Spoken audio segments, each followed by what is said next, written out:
अल्लाह अकबर, अल्लाह अकबर, अल्लाह Akbar. Kuwait petroleum पर हमला। Iran ने कहा था हमारे इंफ्रास्ट्रक्चर पर हमला कर रहे हो, हमारे पेट्रोलियम पर हमला कर रहे हो, अब हम पूरे इलाके के पेट्रोलियम सिस्टम को उड़ाएंगे। हजरात, सिस्टम तो बहुत दूर की बात, कुवैत में पहले ये प्रूफ देखिए, वेरिफिकेशन फुल एकदम रजाग्राफी देख रहे हो भाई, पूरे सबूत के साथ। वो भी सबसे पहले कुवैत न्यूज एजेंसी ने कंफर्म किया है, कुवैत पेट्रोलियम कॉरपोरेशन KPC की कॉम्प्लेक्स जो बिल्डिंग है, जो काफी बड़ी इमारत है, जो उसका बैक एंड है, कुवैत पेट्रोलियम का जो ऑफिस है, हेड ऑफिस समझ लीजिए, वो हिट हुआ है।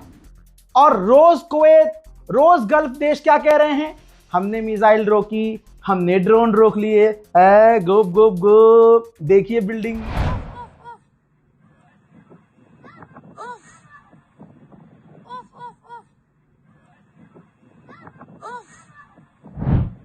अब आप कहेंगे मजा नहीं आया, और होने चाहिए थे, और मुझे पता है आपके अंदर एसी वाली फीलिंग आ रही है, तो मैं हूं ना, अभी हूं, करो सब्सक्राइब जल्दी से। हाँ, कुवैत के दूसरे पेट्रोलियम इंडस्ट्री और फैसिलिटीज पर ईरान का ड्रोन हमला हुआ है। अब एडवांस एक बात बोल जाऊं, मेरे मन में आ रही, एकदम यहां मुंह पे आके रुक गई है। कल को ईरान यूं कह दे कि हमने हमला नहीं किया, तो हंसना नहीं। देखिए,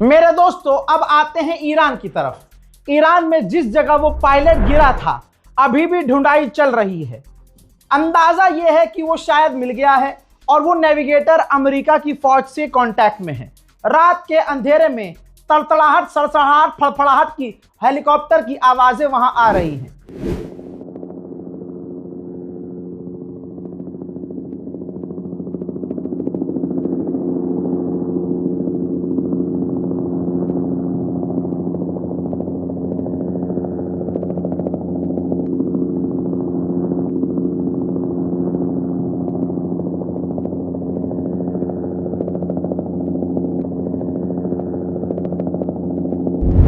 अमेरिका की खतरनाक पॉलिसी जान लो।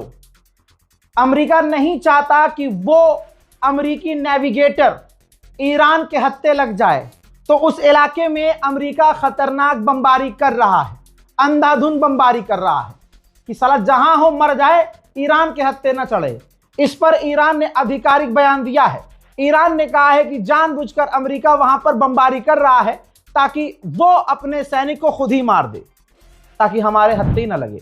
आपने ये दुनिया में पहली बार देखा होगा, रशिया देख लीजिए, यूक्रेन देख लो, अल्लाह वल्लाह आप शाहिद हैं कि यूक्रेन में लोगों को जबरदस्ती किडनैप करके फौज में भर्ती किया जा रहा है। 4 साल से मैं ये अपडेट दे रहा हूं आपको। यूक्रेन रूस का अपडेट मैं आपको देता हूं, और इसमें स्पेशली मैं आपको दिखाता हूं कि यूक्रेन की फौज जबरदस्ती यूक्रेनियों को किडनैप करके सेना में भर्ती कर रही है। रशिया, भारत, बांग्लादेश, नेपाल, उधर जहां अफ्रीका के लोग हैं, वो कोई भी वहां आकर पढ़ाई कर रहे हैं, उनको जबरदस्ती सेना में भेज रहा है। ये हो रहा है। अल्लाह की कसम, ये ईरान पहला ऐसा मुल्क है, और ये ईरानी ऐसे लोग हैं जो सरकार कह रही है हमें जरूरत नहीं है, अच्छे खासी फौजी हैं, लोग कह रहे हैं नहीं, हमारे मुल्क पे बात आई। ऐसे कैसे? जिस जगह अमेरिका का वो नेविगेटर गिरा है, ईरान की आवाम अपनी पर्सनल गाड़ियां लेकर उस इलाके में जा रही हैं। अमेरिका वहां बमबारी कर रहा है, मिसाइलें गिरा रहा है, तड़ातड़ बमबारी कर रहा है। बेखौफ ईरान की शेर आवाम उसी इलाके में जा रही है कि हम तो ढूंढेंगे। देखिए,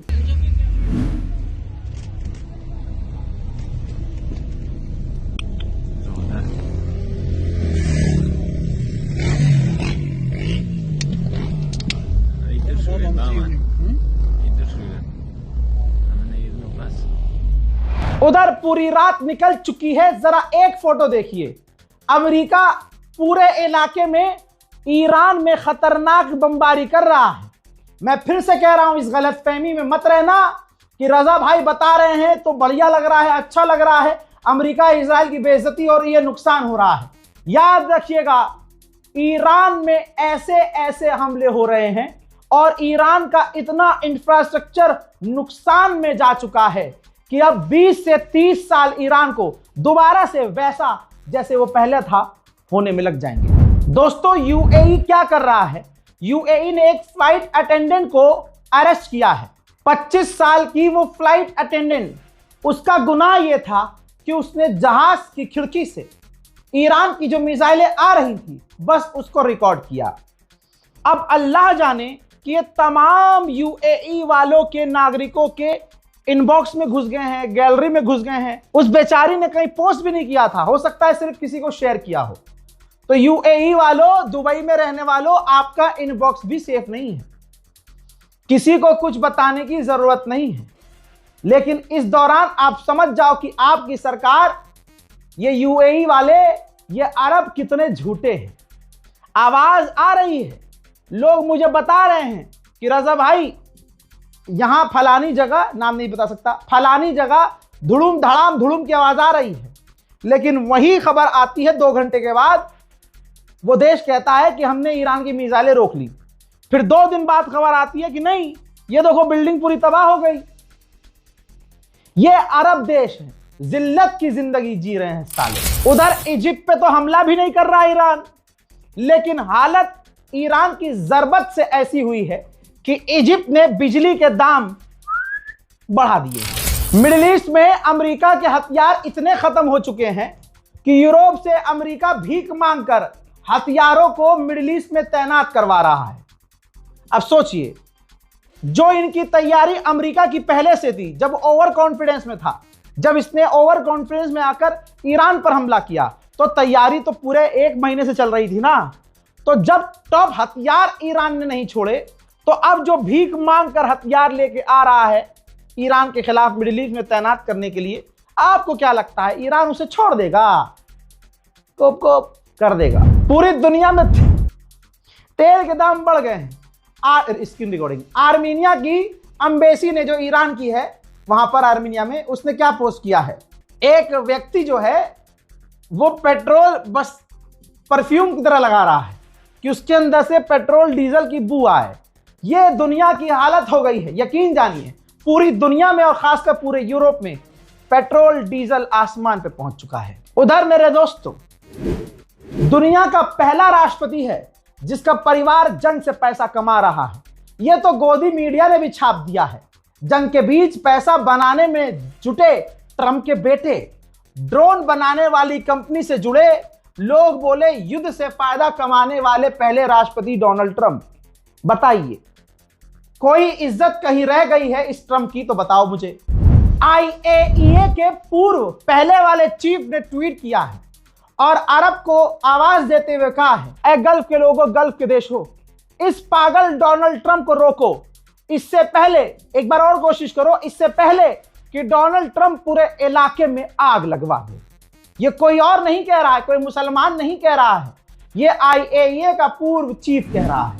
35 दिन के बाद जब से स्ट्रेट ऑफ हॉर्मुज बंद हुआ है, पिछले 24 घंटे में सबसे ज्यादा तेल और टैंकर निकले हैं, जहाज निकले हैं। ना ना ना, ज्यादा उछलने, अंधभक्त नीचे बैठ, गोबर खा के चुपचाप सुनता रहे। तेरा बाप है ईरान। सुन, ईरान की परमिशन से वो जहाज निकले हैं। ज्यादा खुश हो रहा है मोदी जी का कागज। एक बार फिर से डोनाल्ड ट्रंप के अड़ोसी पड़ोसी गलत सलाह दे रहे हैं और इसका नुकसान इंशाल्लाह ट्रंप को होगा। जो डोनाल्ड ट्रंप के सलाहकार हैं वो कह रहे हैं कि हमें ईरान की पब्लिक इंफ्रास्ट्रक्चर पर, बिल्डिंग पर, बिजली घरों पर हमला करना होगा।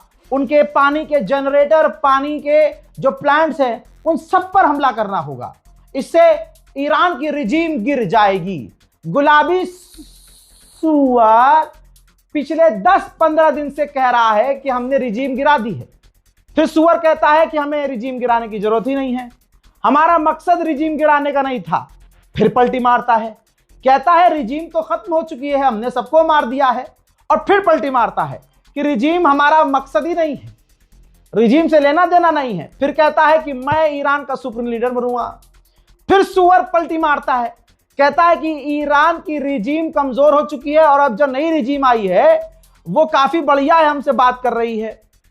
फिर पलटी मारता है कि इस पूरी रिजीम को खत्म करने का हमारा मकसद ही नहीं था, हमारा तो गोल स्ट्रेट ऑफ हॉर्मुज को खुलवाने का था। फिर सुअर पलटी मारता है, कहता है स्ट्रेट ऑफ हॉर्मुज खुलवाने का हमारा मकसद नहीं था, हमारा मकसद तो सिर्फ इतना है कि ईरान परमाणु ना बना सके। फिर उसके बाद सुअर पलटी मारता है। अब आप कहेंगे भाई कितनी पलटी? हाँ, जितना आप सोच नहीं सकते, गुलाबी सुअर उतना पलटी मारता है। उधर इजराइल के आसमानों में रात के अंधेरे में ईरान की मिसाइलें सितारा बनकर चमकती रही हैं रात भर।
हजरात मोहतरम, क्या होगा नहीं पता, इतना पता है एक और मारा जाएगा। वो कौन मारा जाएगा? जिसका नाम है मोहम्मद रजा। भैया 35 दिन हो गए हैं, 35 दिन से ऊपर हो चुके हैं, रिपोर्ट सही आई नहीं है, पता नहीं उसमें क्या क्या कमी है। हंसता रहता हूं मैं, खुश रहता हूं यार, लेकिन आपकी दुआएं मिल रही हैं, आप दुआएं देते हैं, कमेंट में पढ़ता हूं, अच्छा लगता है तो आपके सामने खड़े हो जाते हैं। वरना जिस्म का कोई ऐसा पुर्जा नहीं है जहां के पेच ढीले ना हो गए हों। एक टांग पे खड़ा हो रहा हूं तो वहां दर्द हो रहा है, दूसरी टांग पे खड़ा हो रहा हूं तो उसमें भी दर्द हो रहा है, दोनों टांग पे खड़ा हूं तो दोनों पैरों में दर्द हो रहा है, बैठ रहा हूं तो थोड़ों में दर्द हो रहा है, गर्दन हिला रहा हूं तो गर्दन में दर्द हो रहा है, आंखें बंद कर रहा हूं तो आंखों में जलन हो रही है, बोल रहा हूं तो हलक में तकलीफ हो रही है, चुप रह रहा हूं तो बेचैनी हो रही है कि अब क्या हो गया है, जनता को बता दो। तो भाई साहब, मेरा कुछ नहीं हो सकता, बस एक लिस्ट में ऐड कर लो, शहीद मोहम्मद रजा होने वाला हूं भाई। इस रिपोर्ट को शेयर कीजिएगा, कमेंट में अपनी राय लिखिएगा, दुआओं में मुझे याद रखिएगा। वस्सलाम।